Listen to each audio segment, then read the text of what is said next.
अस्सलाम वालेकुम, this me Syed Nooruddin and you are watching Syed Nooruddin official. शुरू करता हूँ अल्लाह के नाम से जो बड़ा मेहरबान नहायत रहम वाला है। आज हम बात करने वाले हैं कुछ दिन पहले जो भी यूक्रेन की तरफ से जो ऑपरेशन कंडक्ट किया गया है डीप इनसाइड रशिया में। ऑपरेशन का नाम था स्पाइडर वेब नाम दिया। इनमें तकरीबन कोई 18 मंथ्स लगे। अगर आप इस ऑपरेशन के बारे में अगर आप थोड़ा सा पढ़े, आप सुने बहुत सारे ज़राए से, तो आपको पता लगेगा कितना एक बेहतरीन किस्म का ऑपरेशन जो है वो इन्होंने कंडक्ट किया है यूक्रेन ने।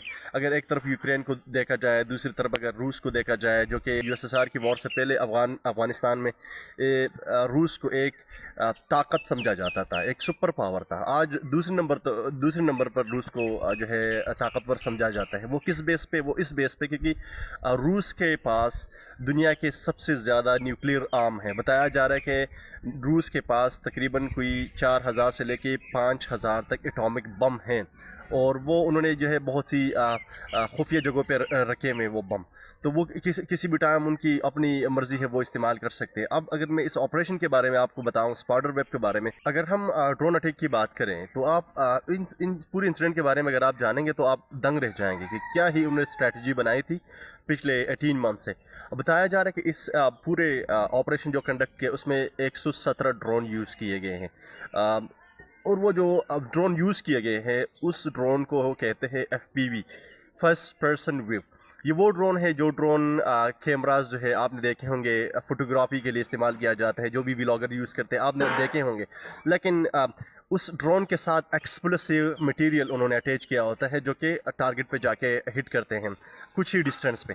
तो मैं बताऊंगा आपको हुआ क्या था कि वो जो तकरीबन कोई इन्होंने 4 एयरबेसेस को टारगेट किया गया है, और उनमें से जो 2 मेजर एयरबेसेस है जिसमें बेलाया और ओलेनिया, ये वो एयर बेसेस हैं जो कि तकरीबन यूक्रेन से 4000 से लेके 5000 किलोमीटर दूर हैं, और ये भी साइबेरिया रशिया के नॉर्थ में है, इतना दूर है। इन्होंने जाके डीप इनसाइड रशिया में जाके हिट किया, जहाँ पे रशिया को गुमान भी नहीं था कि कोई हमारे अंदर घुस के ऐसा हमला कर सकता है। लेकिन दूसरी तरफ अगर व्लादिमीर पुतिन जो कि प्रेसिडेंट है रशिया का, वो बता रहे कि ये एक टेररिस्ट अटैक है, क्योंकि उनके पास अगर मैं बात करूं कि ड्रोन अटैक की, तो उनके पास S-400 और इससे भी बेहतरीन डिफेंस सिस्टम है जिसके ज़रिए वो ड्रोन को टैक डाउन कर सकते हैं इजीली।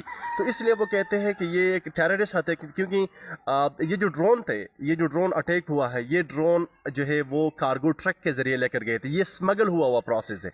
मतलब आप जिस तरह के हमारे बॉर्डर पर क्या होता है कि टेररिस्ट क्या करते हैं कि भाई explosive material all the way from the from the Afghan border to Peshawar, they carry sometime these kind of stuff. So incident वही हुआ है कि उन्होंने क्या किया, किसी ने स्मगल किए वो ड्रोन, और वो ड्रोन जब जाके उन एयर बेसिस के करीब पहुंचे हैं, ठीक है, तो इन्होंने इंतज़ार किए, और कमाल देखे कि इन्होंने एक कार्गो ट्रक के अंदर इन्होंने लकड़ी के बॉक्सेस बनाए थे, और लकड़ी के बॉक्सेस के अंदर से ये ड्रोन जो थे, लकड़ी के ऊपर से जो उन्होंने परत रखी थी, जो दरवाज़ा था वो ऑटोमेटिक था, तो वो जो साइड पे हटा तो ये ड्रोन बाहर आते गए।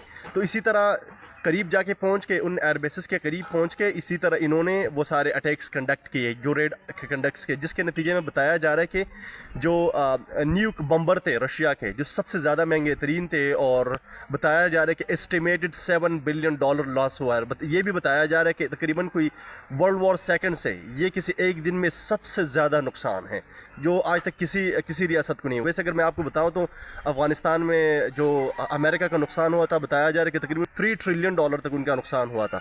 और उसके बाद अगर मैं रशिया की बात करूं तो रशिया को जो नुकसान हुआ था, क्योंकि ये जो आप सेंट्रल एशिया के जो कंट्रीज़ आप देख रहे हैं, जिसमें उज़्बेकिस्तान, ताजिकिस्तान, कज़ाकिस्तान, तुर्कमानिस्तान, अगर आप यूक्रेन, अज़रबैजान की बात करें तो वो ये सेंट्रल एशियन जो कंट्रीज़ हैं, ये सारी कंट्रीज़ जो थी ये रशिया की USSR के अंडर थी, तहत थी। लेकिन उसके बाद जो है जब अफ़गान वॉर ये हार गए, इकनॉमिक ये डिस्टेबलाइज हो गए, तो ये कंट्रोल जो है नहीं कर पाए उन एरियाज़ को, और उन्होंने इंडिपेंडेंस हासिल कर ली तकरीबन कोई आज से 32-33 साल पहले की बात है। तो अगर ये जो मैं न्यूक बम्बर की बात कर रहा हूँ, ये कहता है कि ये न्यूक्लियर बम्बर हैं, ये वो जहाज़ है जिसके ज़रिए जो एटॉमिक बम्स हैं उनको ले जाकर ये ड्रॉप कर सकते हैं किसी भी जगह पर। ये इनके पास दूसरा ऑप्शन है।